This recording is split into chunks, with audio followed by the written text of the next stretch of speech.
Bueno, pues ya estamos nuevamente y pues hasta estos minutos anteriores estamos viendo el desarrollo precisamente de esas estructuras que han de formar el ojo, pero que provienen del ectodermo superficial, ¿no? Entonces nosotros vimos cómo a partir de una placoda, ¿no? Cómo a partir de un engrosamiento del ectodermo superficial se formaba precisamente una placoda. Luego veamos que esta placoda se invaginaba, constituye ahora una vesícula, y luego esta vesícula que ya estaba dentro del mesénquima constituía precisamente una estructura que se llama vesícula, bueno, igual se llama vesícula de cristalino, pero que perdía su tallo de conexión con el ectodermo superficial.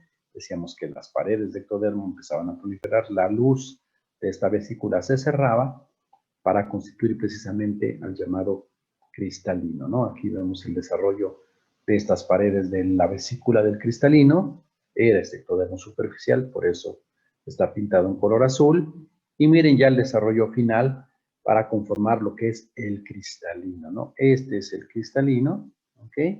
Pues que ya prácticamente está dentro de nuestra parte interior del ojo, ¿ok? Bueno. Ahora vamos a ver la otra porción. Estamos viendo el desarrollo por separado. Ya vimos hasta aquí el desarrollo del ectodermo superficial y su participación y su aporte para la formación, mejor dicho, de nuestro ojo. Vamos a ver por parte del neuroectodermo. Decíamos que será otro componente importante. Entonces vamos a ver el desarrollo del surco óptico. El surco óptico es también uno de los primeros indicios en la formación del ojo, así como se formó la placoda óptica, ¿no? Por fuera de nuestro embrión, en el ectodermo superficial, en el gran proceso frontonasal, ahí por el día 22.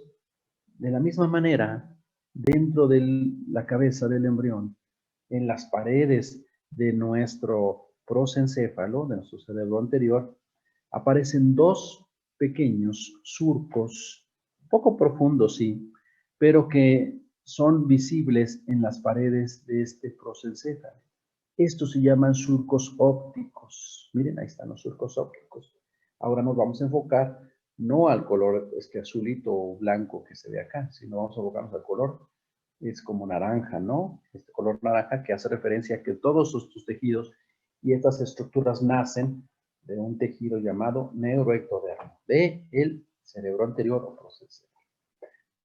Entonces, repito, igual en el día 22 hay un par de surcos poco profundos, sí, en las paredes del prosencéfalo que se llaman surcos ópticos. Este es como resultado de la respuesta que estamos observando nosotros que hay en el ectodermo superficial. Ya vimos cuáles son los factores moleculares, ¿no? Que favorecen esto, ¿no?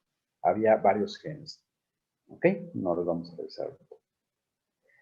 ¿Qué pasa con estos surcos ópticos? ¿Qué es lo que pasa con ellos? ¿No? ¿Cómo es que estos surcos ópticos se empiezan a relacionar con la placoda, con la vesícula del cristalino que se está formando? ¿Cómo es que esto sucede? Vamos a avanzar la formación del surco óptico. Estos surcos ópticos se van a proyectar entonces hacia la zona de la placoda. Miren, aquí pintamos la placoda, nada más el engrosamiento, como referencia. Pero miren los surcos ópticos, se hacen más profundos los surcos ópticos y ahora ya no son unas pequeñas depresiones, ¿verdad? Ahora son unas proyecciones enormes que se van hacia la región de la placoda del cristalino. Estas proyecciones enormes se llaman vesículas ópticas. Las vesículas ópticas son dos. Esto está mediado gracias a la expresión nuevamente de los genes PAX, pero ahora son los genes PAX2. Vamos a hacer un esquemita, como el que hicimos hace un momento, para representar precisamente el desarrollo de estas vesículas. Aquí yo voy a dibujar mi ectodermo superficial, ahí está. Pues vamos a dibujar aquí también el engrosamiento de la placoda ¿qué? Del cristalino, ¿no? Vamos a poner con otro color. Le ponemos con este color, un poco más oscuro, al ectodermo, pero neuroectodermo, formamos Este sería un surco óptico, una pequeña depresión, pero sabemos nosotros que después este surco óptico se proyecta, dice aquí, para formar una vesícula, ¿verdad? Y esta es la vesícula óptica. Entonces vamos a dibujar aquí mi vesícula óptica. Miren.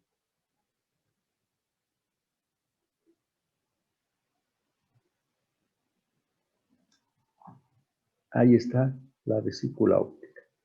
Esta vesícula óptica que resultó de una proyección del neuroectodermo.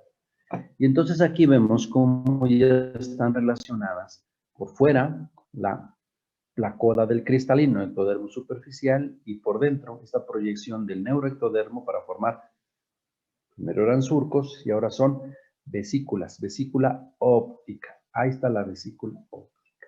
¿Okay? Miren su tallo de conexión, su proyección ensanchada en relación a precisamente la placoda. Aquí vemos todavía en mi esquema parte del mesénquima, ¿no? Que yo les decía. ¿Ok? Perdón. Vamos más adelante. ¿Qué pasa con esa vesícula óptica? Esa vesícula óptica va a incluir a la vesícula del cristalino, ¿sí? Al incluirla, al incorporarla en su estructura, la vesícula óptica cambia de nombre y ahora se va a llamar copa óptica. Vamos a hacer un dibujito para representar esto. Decíamos, aquí está el ectodermo superficial, aquí tenemos la placoda del cristalino, ¿ok? En este color voy a pintar acá la vesícula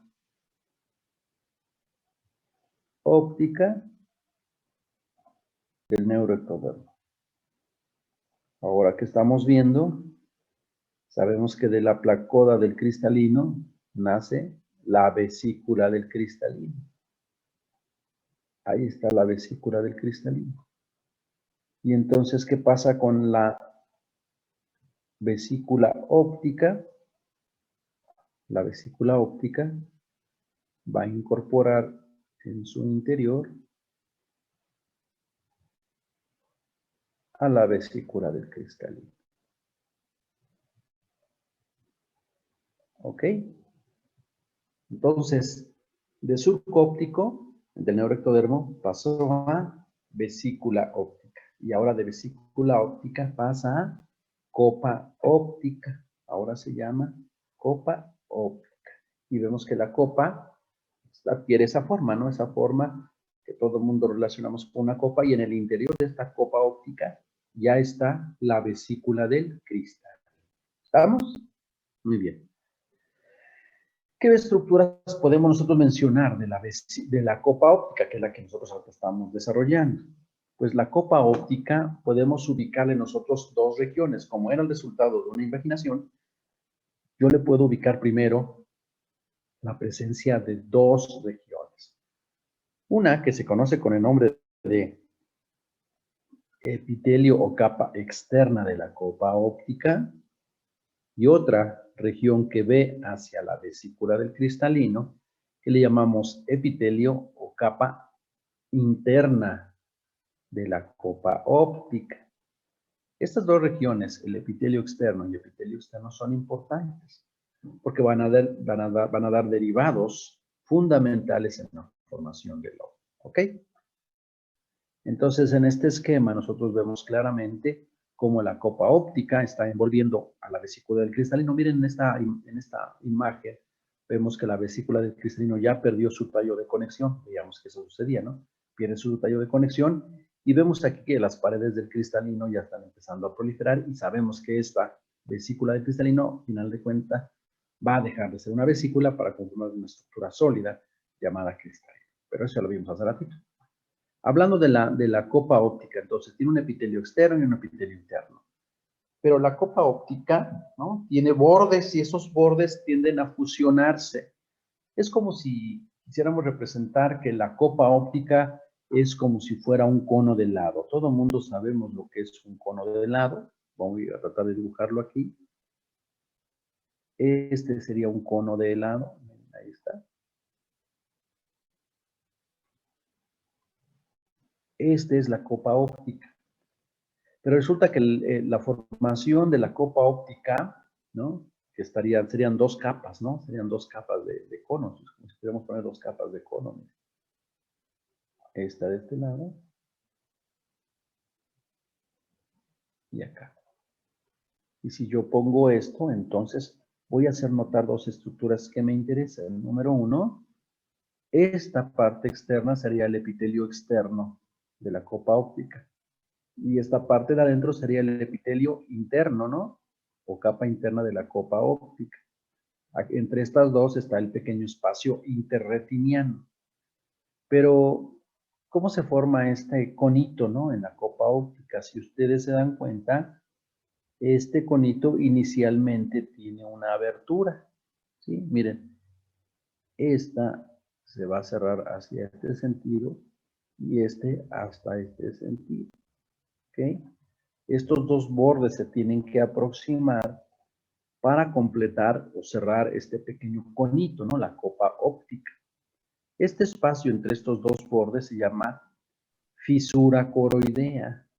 La fisura coroidea inicialmente está abierta. ¿Por qué está abierta, Otoniel?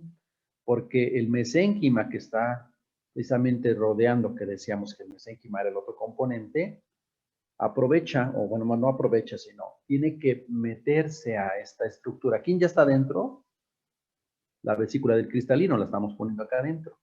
Pero en los componentes más íntimos o más internos del ojo, no solamente necesitamos ectodermo superficial del cristalino y necesitamos neuroectodermo, sino igual necesitamos, como lo vemos aquí, mesénquima, por ejemplo, para formar los elementos vasculares.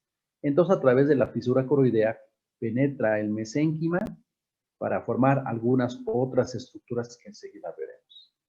La fisura coroidea está abierta de manera temporal.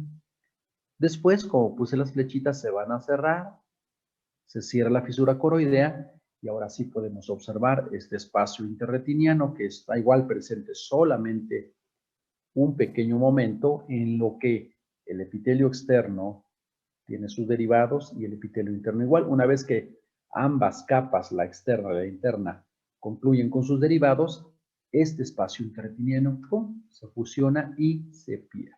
¿Estamos? Entonces, fisura coroidea temporalmente abierta. ¿Estamos? Aquí podemos ver una mejor proyección de lo que es la copa óptica, que es neuroectodermo. Ahí están los rebordes 1 y los rebordes 2. Miren la fisura coroidea, todo esto es de la fisura coroidea. Aquí está el tallo de la vesícula, ¿no? Que es importante. En la figura B le hicieron un corte, como dicen aquí la línea, le hacen un corte transversal a esta copa óptica. ¿Y qué vemos? Lo mismo, miren, la fisura coroidea, aquí ya hay mesénquima, inclusive vascular, miren, para formar la arteria hialoidea. Y miren la estructura que yo les decía, ¿no? Epitelio o capa externa y epitelio o capa interna de la copa óptica. ¿Estamos? Bueno.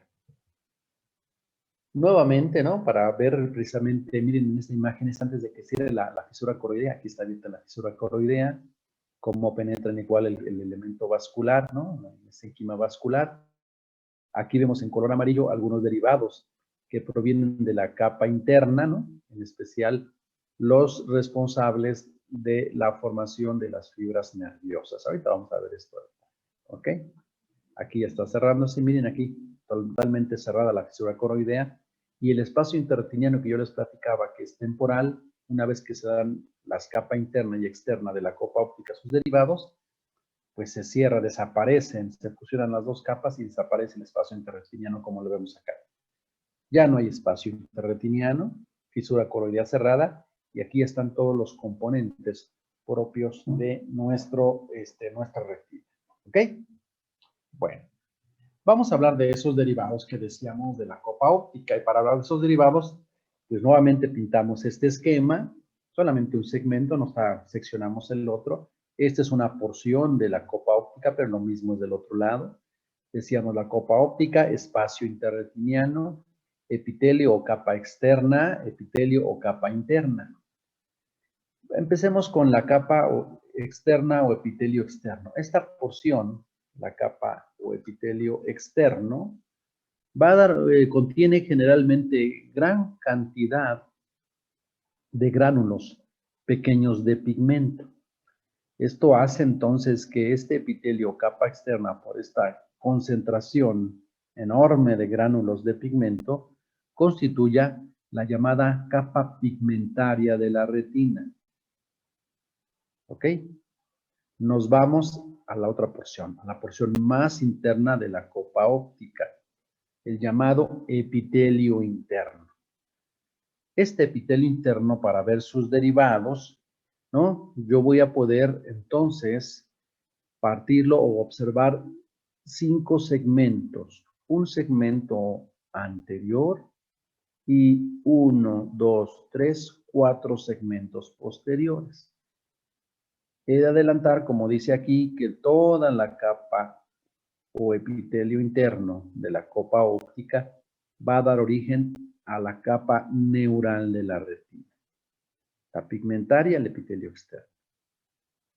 La neural, el epitelio interno. Pero del epitelio interno, decía yo que yo voy a diferenciar 5 espacios o 5 regiones. La primera, la región ventral o rostral. Después tenemos 2, 3, 4 en una región más profunda o posterior. ¿Por qué hacemos esta diferenciación? Porque en la región anterior del epitelio o capa interna, donde estoy poniendo aquí el cursor, se va a formar la capa interna del iris. De aquí va a salir la capa interna del iris. Esta región se denomina como porción iridea de la retina. Toda esta región es la porción iridea de la retina. ¿Por qué? Porque de ahí va a formarse la capa interna del iris. Y no solo eso, también ya en la última porción más distal, cercano a este ángulo, tenemos otra porción, que es la porción ciliar de la retina. Esta porción ciliar de la retina va a participar en la formación del cuerpo ciliar. ¿Ok? Entonces, no toda el epitelio o capa interna forma la capa neural de la retina, ¿verdad? Dividimos en 5 porciones. El quinto o la porción más ventral o rostral, tiene 2 regiones, la porción iridea y la porción ciliar. La porción iridea, que es el cuerpo de esta zona, forma la capa interna del iris. Y la porción ciliar va a participar en la formación del cuerpo ciliar. ¿Ok? Bueno, vamos con los otros segmentos del epitelio o capa interna. Este segmento 2, 3, 4 y 5. En toda esta región, aquí vemos un poco más engrosado, en toda esta región del epitelio o capa interna, contiene gran cantidad de células que delimitan o se acercan al espacio interretiniano. Estas células son los llamados bastones y conos, que son fotorreceptores. ¿Ok? Todo esto está lleno de estas células fotorreceptoras. Recordemos que los bastones generalmente son más numerosos y son más sensibles. Llega a haber hasta 120 millones de ellos en toda esta zona. Por su parte, los conos, que son menos numerosos, de 6 a 7 millones, ellos detectan el color. ¿Ok? Bueno. Decíamos nosotros que cuando empieza a desarrollarse estas estructuras en la capa interna y estos gránulos pigmentarios en la capa externa, este espacio interretiniano poco a poco va a desaparecer porque su proliferación de las 2 capas va creciendo y solamente podemos observar, ¿no?, una pequeña zona. Aquí no, vamos a pintarla aquí en algunos colores, ¿no?, para que la puedan usar. El color verde me gusta. Vamos a pintar aquí entre el espacio interretiniano, va a ser ocupado por una pequeña zona, ¿no?, para que se cierre totalmente el espacio interretiniano. Este espacio va a ser ocupado por una pequeña capa del manto que está adyacente a estas dos capas, ¿no? Si esta hablamos que es una capa del manto, porque proviene precisamente de las paredes del prosencéfalo, esto quiere decir entonces que encontremos, si es capa del manto intermedia, encontramos algunos neuroblastos, ¿verdad? Algunos neuroblastos encontramos. Y ahí tenemos una capa nuclear externa, una capa nuclear interna y capa de las células ganglionares, ¿no? Todos los axones de estas células van a converger para formar en esta zona el llamado, ¿qué? Nervio óptico. ¿Estamos? ¿Preguntas que tengan hasta ahí, chicos? ¿No? Bueno. ¿Qué más podemos mencionar de aprovechando este esquema? Bueno, podemos mencionar qué pasa con este mesodermo, ¿no? Este mesénquima, ya vemos que alguno se mete al interior a través de la pseudocoroidea antes de que cierre, otro mesénquima se queda en esta zona. Gran parte de los músculos, esfínter, dilatador de la pupila provienen precisamente de este mesénquima, ¿no? Este mesénquima que se encuentra en esta zona. ¿Ok? Bueno, pues así nosotros ya, miren aquí en esta imagen, donde vemos ya desarrollo posterior, ya no hay prácticamente espacio interretiniano, miren, está totalmente cerrado. ¿Qué pasó con la capa pigmentaria de la retina? Pintaron aquí más huesecito, ¿no? La capa neural, miren la gran cantidad de células, ¿no? Fotorreceptoras de conos y bastones, ¿no? Se ha engrosado de manera importante esta capa, la capa neural de la retina, ¿no? Y ya sabemos que en esta porción, ¿no? La porción proximal o rostral, ahí está la porción iridea y la porción ciliar de la retina. Aquí no hay fotorreceptores, pero en todo lo demás sí tenemos, ¿ok? Muy bien. Bueno, aquí ya está la relación de las dos estructuras. Miren, ectodermo superficial para conformar las estructuras que nosotros observamos. Vemos aquí, por ejemplo, la cámara anterior. Observamos el saco conjuntival, ligamento suspensorio, la membrana iridiopupilar, la misma córnea, mesénquima, ectodermo superficial y mesénquima, todo esto es la córnea, ¿no? La cámara posterior, ya muy cercana a lo que es el iris. Aquí está el cuerpo ciliar, que ya sabemos cuál era su origen, ¿no? Capa vascular externa, capa vascular interna. Bueno, aquí están todas ya las estructuras que han de formar. La esclerótica, ¿no? Esa se forma a partir de una región densa del mesénquima circundante, ¿ok? Muy bien, muy bien, muy bien, muy bien. Bueno, creo que ya en este esquema son las cosas que podemos rescatar. Tenemos unos resúmenes adelante a través de unos cuadros donde podemos explicar cuáles son los derivados de una zona y de otra. Este es el cuadro que os decía, dice desarrollo de ojos, del ojo, ubicamos los tres componentes, ectodermo superficial, el neuroectodermo y el mesénquima de las células de la cresta neural, ¿verdad? El ectodermo superficial iniciamos con él, va a dar origen de este ectodermo superficial, se va a formar el epitelio anterior de la córnea, ya sabemos. También de este ectodermo superficial se va a formar la placoda del cristalino. Al invaginar se va a formar la vesícula del cristalino y esta vesícula va a inducir nuevamente al ectodermo superficial. Pero a su vez esta vesícula del cristalino va a dar forma final al cristalino. Por su parte, en esa región ventral y rostral del neuroectodermo del prosencéfalo, se va a imaginar para formar, bueno, aquí serían primero los surcos ópticos, luego la vesícula óptica, que va a estar interactuando constantemente con el ectodermo superficial para que se esté formando la placoda óptica, ¿verdad? Primero la placoda de cristalino.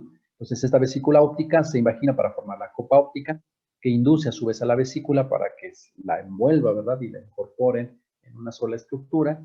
Por su parte, la copa óptica se forma la retina, sabemos en sus dos porciones, en un epitelio pigmentado, en un epitelio no pigmentado con procesos ciliares, el epitelio anterior y posterior del iris, músculo dilatador de la pupila. ¿Qué hay con el mesénquima? Estas células de la cresta neural inducen a la vesícula óptica para su desarrollo, pero también participan en la formación del mesénquima, del músculo del cuerpo ciliar, del estroma del músculo esfínter de la pupila del iris, la esclerótica, la coroides, el estroma y el epitelio posterior de la córnea. ¿Ok?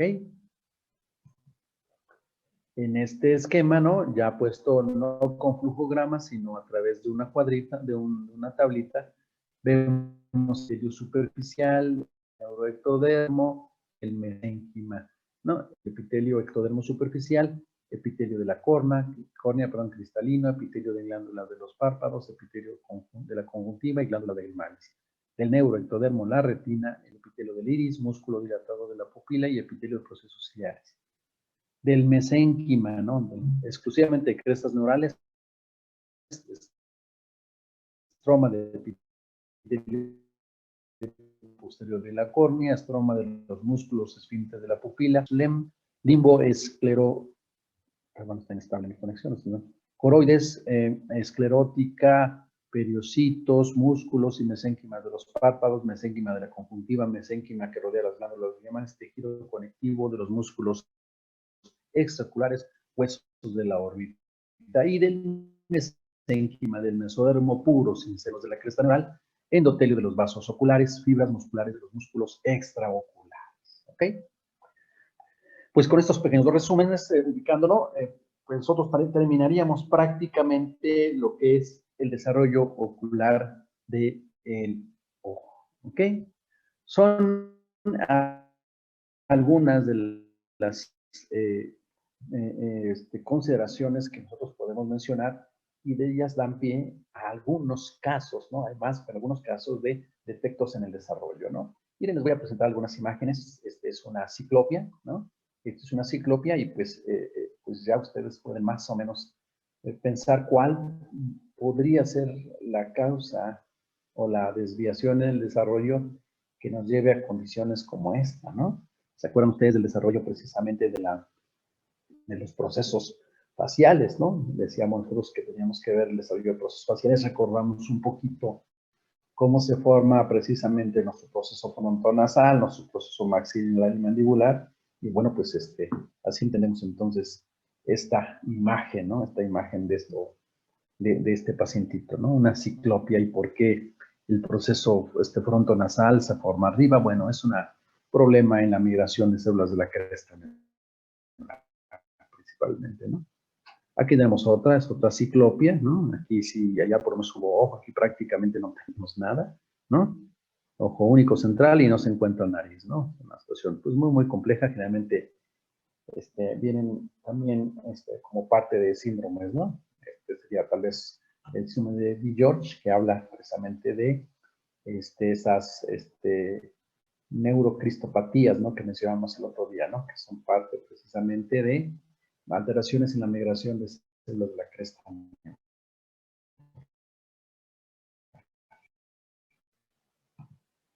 Esta ya la miren, esta situación hablan exclusivamente del ojo igual, ¿no? Una ciclopia, pero más que nada con un desorden total en la formación de los componentes de la región precisamente de la cara del embrión. ¿Ok? Esta es una situación un poco común, se llama coloboma del iris. Aquí yo quisiera que observaran esta zona, ¿no? Miren esta zona. Ahí está el iris y miren, se ve esta abertura, ¿no? Como si fuera una abertura de una llave, ¿no? Ahí esta abertura puede estar en otra dirección, hacia arriba, hacia abajo. Generalmente es hacia abajo, pero puede estar en cualquier dirección. El coloboma del iris es secundario precisamente a una falta en la fusión de la fisura coroidea. ¿Okay? Aquí está otro coloboma, otro coloboma del iris. Impresionante, ¿no? Este es cataratas congénitas. Este no es necesariamente un problema en la formación, sino aquí hay precisamente un teratógeno, ¿no? Generalmente es un biológico, es un virus, el de la rubiola que quiere ocasionar este problema, ¿no? Las cataratas congénitas ya se hacen evidentes precisamente ese daño. Nuevamente catarata congénita por viola. Glaucoma congénito. Problema en la comunicación en las cámaras que veíamos. Interna externa.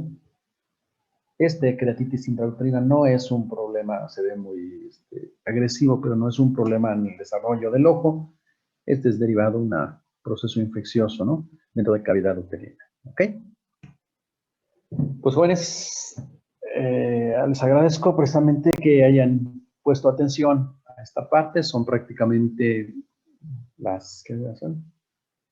Las 10:20, ¿no? Antes de cerrar esta parte de nuestro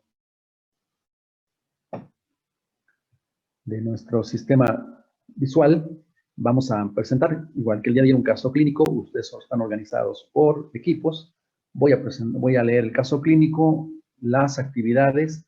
Dejamos un tiempo importante para que ustedes revisen, concluyan las observaciones y en la siguiente sesión, que será la última, nos veríamos para discutir el caso clínico y terminaríamos para el martes, iniciar con su evaluación. ¿Ok? Entonces, vamos a proyectarles ya el caso clínico, si me permiten.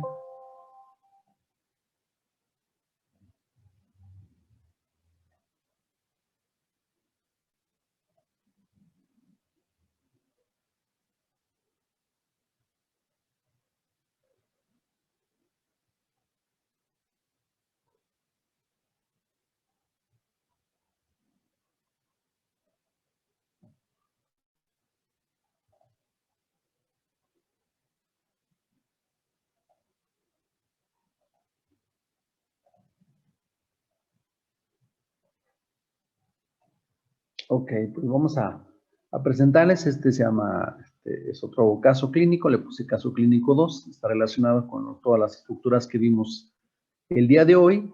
Y se trata de un paciente del sexo femenino de 2 años de edad, quien es llevado a consulta médica por presentar alteraciones en el ojo izquierdo.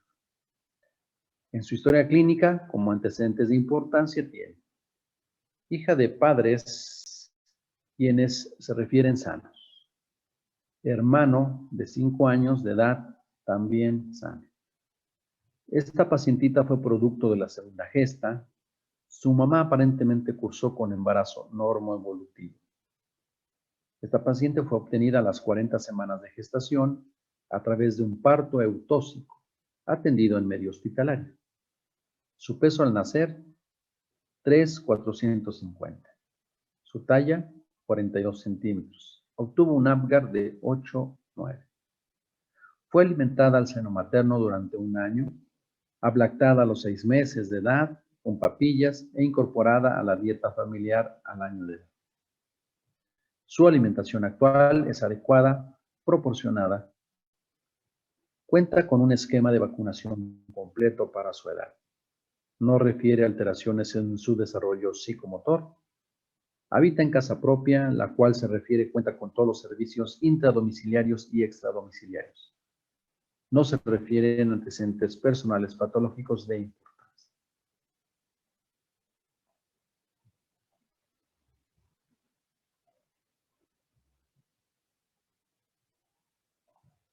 Su padecimiento actual lo inicia desde su nacimiento, al presentar una fisura inferior en el ojo derecho.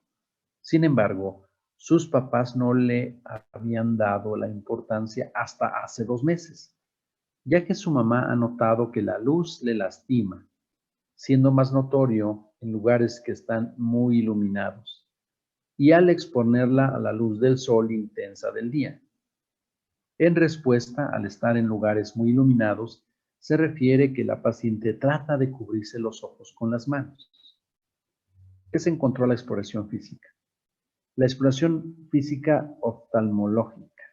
Iris izquierdo con fisura en el cuadrante inferonasal, con imagen pupilar en cerradura, además de fotofobia.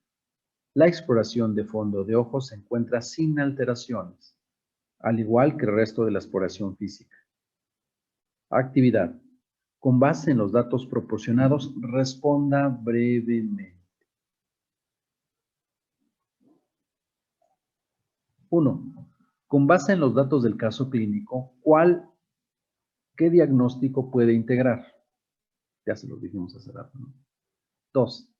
¿En qué semana termina la fusión de la fisura coroidea? 3. Mencione el factor molecular relacionado en la presencia de esta patología. 4. Mencione 2 factores ambientales infecciosos que se han sugerido como causa de esta patología. 5. Patología que se origina por falta de cierre de la fisura coroidea. Y 6. ¿Cuál es el pronóstico para la función visual en este caso? Bueno, pues este caso está muy sencillito, ¿verdad? Entonces, pues son las 10:30, nos vemos 11:30, chicos, ¿no? 11:30 nos vemos para que en media hora comentemos este caso y ya cerremos el día de hoy a las 12. ¿Les parece? Sí, doctor. Sí, doc. Bueno, pues nos vemos al rato, chicos.